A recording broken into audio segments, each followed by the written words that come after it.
Hi everyone. तो आज हम स्टार्ट करने जा रहे हैं सेक्सुअल रिप्रोडक्शन इन एनिमल्स। तो हमने लास्ट वीडियो में हमने कवर कर लिया था एसेक्सुअल रिप्रोडक्शन और सेक्सुअल रिप्रोडक्शन इन प्लांट्स, और आज हम करने जा रहे हैं अबाउट एनिमल्स। ठीक है, तो लेट्स स्टार्ट इट। तो स्टार्टिंग में जब हमने पढ़े what is the difference between sexual and asexual reproduction, तो वहां पे हमने बहुत सारी चीजें स्टार्टिंग में ही क्लियर की थी। चलो एक बार फिर से हम इसको देख लेते हैं, what is the difference between sexual and asexual reproduction. अगर हम एसेक्सुअल यहाँ पे लिख लेते हैं, चलो ठीक है, ये साइड में ये सेक्सुअल हो गया। तो सेक्सुअल रिप्रोडक्शन में two parents are involved, but asexual reproduction में only one parent is involved. इसमें या तो ईदर होगा, इसमें ईदर मेल और फीमेल, या तो मेल होगा या फीमेल होगा, उसी से क्या होगा, नए ऑफस्प्रिंग प्रोड्यूस हो जाएंगे। बट सेक्सुअल रिप्रोडक्शन में मेल और फीमेल दोनों पेरेंट्स की जरूरत होती है। ठीक है, सेक्सुअल रिप्रोडक्शन जेनेटिक वेरिएशन लेके आता है कि जो जीन्स होते हैं वो वेरी करते हैं, पेरेंट्स के एग्जैक्ट सेम नहीं होते हैं। ऑफस्प्रिंग जो होते हैं या जो नेक्स्ट जनरेशन आएगी वो क्या होगी, यूनिक होगी, बिल्कुल अलग होगी। ठीक है, उनके अपने कैरेक्टर्स होंगे। बट ए सेक्सुअल रिप्रोडक्शन में जेनेटिक वेरिएशन नहीं होती है। ठीक है, और जो नई जनरेशन बनेगी, new generation is exactly like their parents, बिल्कुल एक जैसे बनेंगे, तो उनको हम क्लोन बोलेंगे। ए सेक्सुअल रिप्रोडक्शन में क्या बनते हैं, क्लोन्स बनते हैं। ठीक है, इसके बाद जो sexual reproduction process is more complex, वो ज्यादा थोड़ा कॉम्प्लिकेटेड और लंबा प्रोसेस होता है। ठीक है, ए sexual reproduction is a very simple process. ठीक है, अब इससे क्या होता है, सेक्सुअल रिप्रोडक्शन से स्पीशीज का सर्वाइवल इंक्रीज हो जाता है। ठीक है, कि भैया जितने ज्यादा वेरिएशंस आएंगे उतने कैरेक्टर्स उनके डेवलप होते जाएंगे, जितने ज्यादा कैरेक्टर्स डेवलप होंगे उतना ज्यादा एक स्पीशीज वेल अडप्ट कर पाएगी एक वाइडर एनवायरनमेंट में। ठीक है, तो यहाँ पे डाइवर्सिटी बहुत ज्यादा हो जाती है और सर्वाइवल भी क्या हो जाता है, इंक्रीज हो जाता है बिकॉज ऑफ सेक्सुअल रिप्रोडक्शन। क्योंकि भैया दो गैमीट्स, अलग अलग गैमीट्स मिलके एक सिंगल कोई नई सेल बना रहे हैं, उससे एक नया ऑर्गेनिज्म बन रहा है। तो बेसिक चीज क्या है कि दो अलग अलग कैरेक्टर मिलके एक नए कैरेक्टर्स कुछ बने जिनसे सर्वाइवल इंक्रीज हो जाता है। ठीक है, अडेप्टेबिलिटी इंक्रीज हो गई। ए सेक्सुअल रिप्रोडक्शन में स्पीशीज का सर्वाइवल डिपेंड करता है पेरेंट्स पे, क्योंकि बिल्कुल क्लोन्स होते हैं ना, तो सर्वाइवल रेट इंक्रीज नहीं होता है यहाँ पे। ठीक है, वो यू कैन नॉट से कि डिक्रीज हो जाएगा, बट अगर एनवायरनमेंट चेंज हो रहा है तो वो डिक्रीज हो जाएगा। अगर एनवायरनमेंट सेम रह रहा है तो जो स्पीशीज का सर्वाइवल है वो भी सेम रहेगा। ठीक है, चलो, so this is the basic difference between A sexual and sexual reproduction. ये आपको आना चाहिए, पेपर में क्वेश्चन आता है डायरेक्ट, ए सेक्सुअल और सेक्सुअल में डिफरेंस बताओ, तो आप ये लिख सकते हो, you can note it down. Next, तो अब सेक्सुअल रिप्रोडक्शन के लिए हमें सबसे पहले पढ़ने होंगे रिप्रोडक्टिव सिस्टम। ठीक है, कि मेल रिप्रोडक्टिव सिस्टम के बारे में हमें पढ़ना होगा, फीमेल रिप्रोडक्टिव सिस्टम के बारे में हमें पढ़ना होगा। ठीक है, तो स्टार्ट करते हैं मेल रिप्रोडक्टिव सिस्टम से। मेल रिप्रोडक्टिव सिस्टम में क्या क्या आता है, सबसे पहले आती है testes. Testes are always present in pair. Pair में प्रेजेंट होती हैं बॉडी के एब्डोमिनल पार्ट के नीचे is a pouch like structure. This pouch like structure is called as scrotum. इसको क्या बोलते हैं, स्क्रोटम। स्क्रोटम के अंदर प्रेजेंट होती हैं टेस्टीज। तो टेस्टीज को हम बोलेंगे प्राइमरी रिप्रोडक्टिव ऑर्गन। क्या बोलेंगे, प्राइमरी रिप्रोडक्टिव ऑर्गन। क्यों, क्योंकि रिप्रोडक्शन के लिए सबसे मेन जो जरूरी ऑर्गन है दैट इज टेस्टीज। क्यों, ऐसा क्यों है, क्योंकि टेस्टीज प्रोड्यूस करती हैं स्पर्म्स, जिसको हम मेल गैमीट भी बोलते हैं। ठीक है, और टेस्टोस्टेरोन, जो मेल गैमीट की फॉर्मेशन के लिए जो हार्मोन बहुत ज्यादा जरूरी होता है दैट इज टेस्टोस्टेरोन। तो testosterone is a hormone responsible for formation of sperms. ठीक है, scrotum is the pouch that is present below the abdominal part, जिसके अंदर ये दोनों टेस्टीज प्रेजेंट होती हैं। इसका जो टेम्परेचर होता है वो बॉडी से 2-3 डिग्री कम होता है। ठीक है, क्यों, क्योंकि वो एडिक्वेट टेम्परेचर होता है किसके लिए, स्पर्म फॉर्मेशन के लिए। ठीक है, नेक्स्ट कम्स, अब यहाँ पे बनेंगे स्पर्म्स, हमें पता चल गया। ठीक है, पर यहाँ से स्पर्म्स बन के निकलेंगे और इस ट्यूब में जाएंगे। ये वाली जो ट्यूब दिख रही है, इस ट्यूब को बोलते हैं, this tube is called as vasa deferens. क्या बोलते हैं इसको? Vasa deferens. तो vasa deferens carries the sperm from testes, testes से उठा के स्पर्म को आगे ट्रेवल कराते हैं। ठीक है, आगे कहाँ पे ट्रेवल कराते हैं भैया? देखो दोनों तरफ से वासा डिफरेंस आई और आके यहाँ पे इस वाली ट्यूब में मर्ज हो गई। कौन सी ट्यूब? ये है आपका यूरिनरी ब्लेडर। ये दिख रहा है ना आपको, ये यूरिनरी ब्लेडर है, इसमें यूरिन स्टोर होता है। क्या स्टोर करेगा? Stores urine. ठीक है, अब आके यूरिन की ही जो डक्ट है उसी में आके ये दोनों के दोनों वासा डिफरेंस मिल जाते हैं, मिल गए।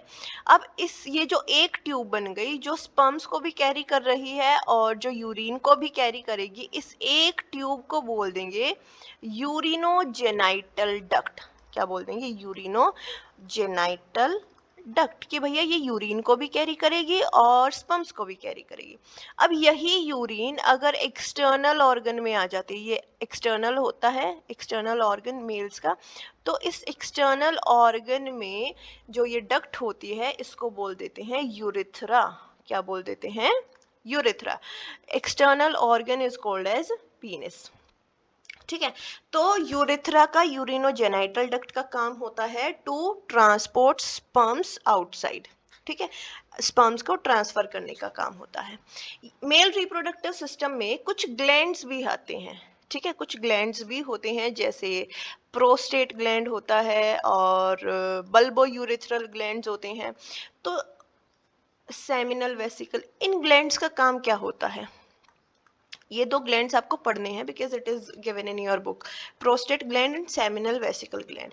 प्रोस्टेट ग्लैंड और सेमिनल वेसिकल ग्लैंड का काम होता है to provide fluidity to the sperms, sperms को फ्लूइडिटी प्रोवाइड करने का काम होता है। ठीक है, तो ये स्पर्म को फ्लूइडिटी प्रोवाइड करते हैं कि स्पर्म्स, देखो देखो स्पर्म में अभी कुछ नहीं है, स्पर्म को एक लिक्विड फॉर्म में कन्वर्ट करने के लिए इन ग्लैंड्स की जरूरत होती है। ये कुछ सिक्रीट करते हैं, कुछ कार्बोहाइड्रेट, प्रोटीन्स, कुछ लिक्विड ल्यूब्रिकेंट ये सिक्रीट करेंगे और जिसकी वजह से जो स्पर्म्स हैं वो इजीली फ्लो कर पाएंगे। ठीक है, so this is all about male reproductive system. आपको पता होना चाहिए टेस्टिस प्राइमरी रिप्रोडक्टिव ऑर्गन है क्योंकि इसके अंदर स्पर्म्स बनते हैं और टेस्टोस्टेरोन बनता है। टेस्टोस्टेरोन मेल सेक्स हार्मोन होता है। ठीक है, कि मेल के अंदर जितने भी मेल कैरेक्टर हैं वो किसकी वजह से? टेस्टोस्टेरोन की वजह से दिख रहे हैं। सिंपल सी बात है, आदमी आदमी क्यों लग रहा है? क्योंकि टेस्टोस्टेरोन उसके अंदर है, सिक्रीट हो रहा है इसलिए। ठीक है, सेकंड चीज है स्क्रॉटम। स्क्रॉटम क्या है? एब्डोमिनल पार्ट के नीचे एक पाउच लाइक स्ट्रक्चर होता है, that is kind of holder जो टेस्टिस को होल्ड कर रहा है। ठीक है, वासा डिफरेंस ट्यूब है जो कि टेस्टिस से निकल रही है, जो स्पर्म्स को कैरी करेगी आगे लेके जाने के लिए। यूरिथ्रा और penis, urethra is the tube in external organ is penis. ठीक है, so this is all about male reproductive system. Next, female reproductive system की अगर हम बात करते हैं तो प्राइमरी, वेट मैं भूल जाती हूँ भैया। ठीक है, प्राइमरी रिप्रोडक्टिव ऑर्गन फीमेल में क्या होता है? प्राइमरी रिप्रोडक्टिव ऑर्गन क्या है? प्राइमरी सेक्स ऑर्गन क्या है? That is ovaries. ओवरीज के अंदर क्या बनते हैं? एग बनते हैं। एग को हम ओवा भी बोल देते हैं, ओवम भी बोल देते हैं। ठीक है, देखो ये जो दोनों दिख रहे हैं ना, दीज आर ओवरीज।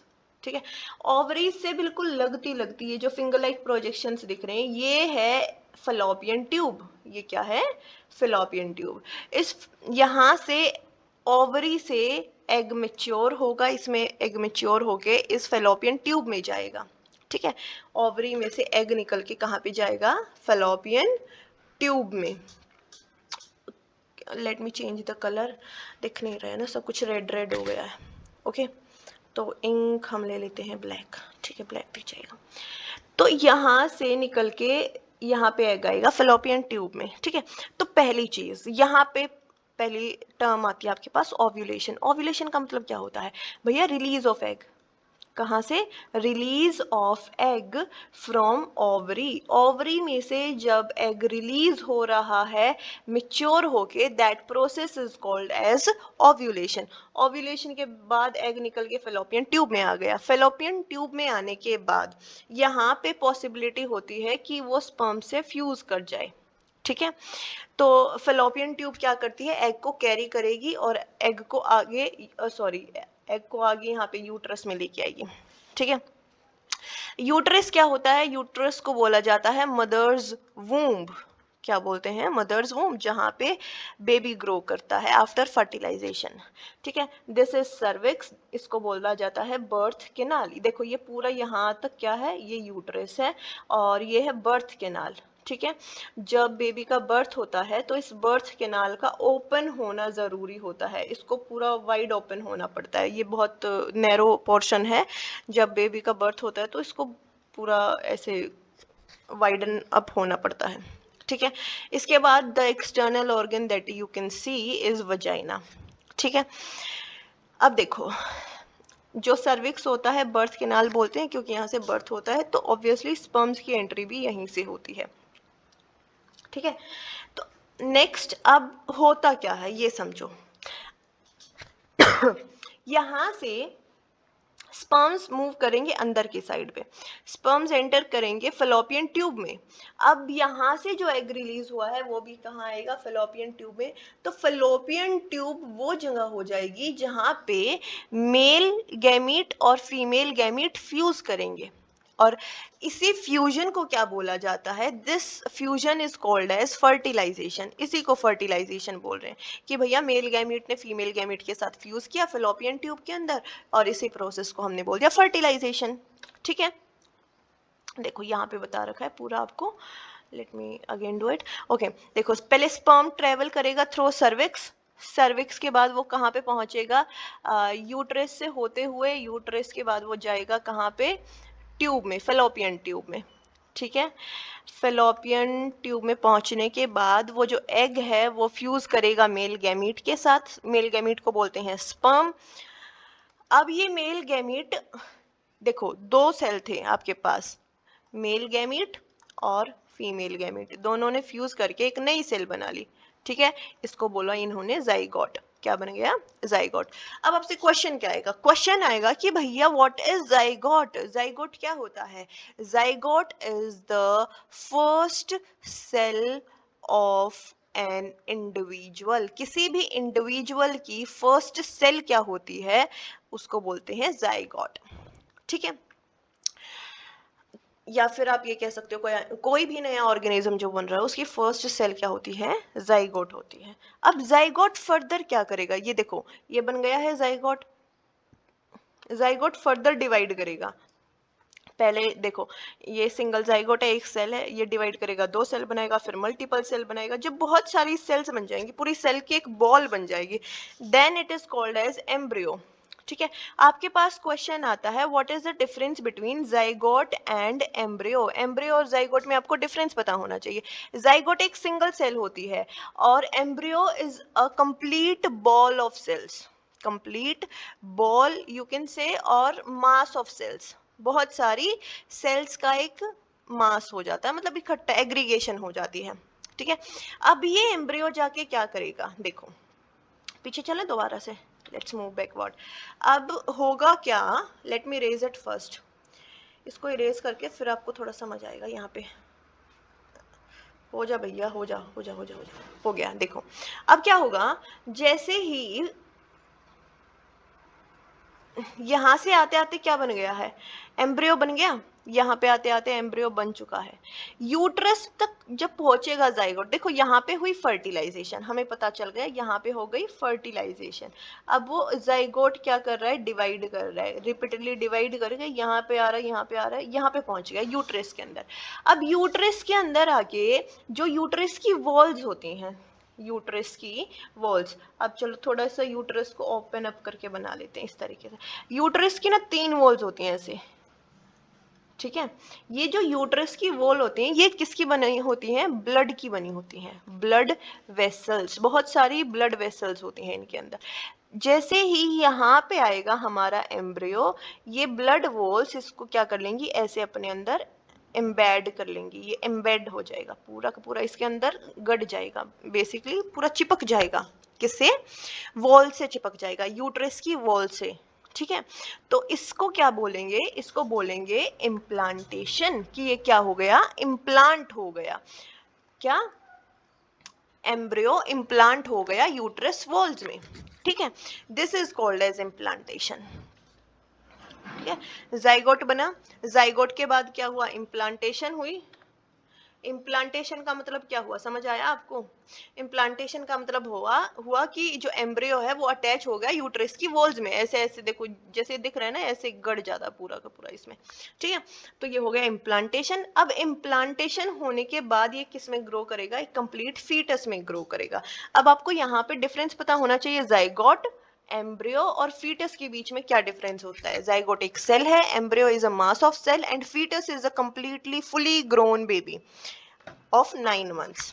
ठीक है, अब एक मदर जो है वो 9 मंथ्स के लिए बेबी को कैरी करती है, तो ये जो 9 मंथ्स का जो पीरियड होता है, this is called as gestation period. क्या बोलते हैं इसको, गेस्टेशन पीरियड, कि यहाँ पे पूरा this period of 9 months of baby's development is called as gestation period. ठीक है, इसके बाद होता है बर्थ। आफ्टर 9 मंथ्स और after gestation period comes the time जब बेबी का बर्थ होना होता है।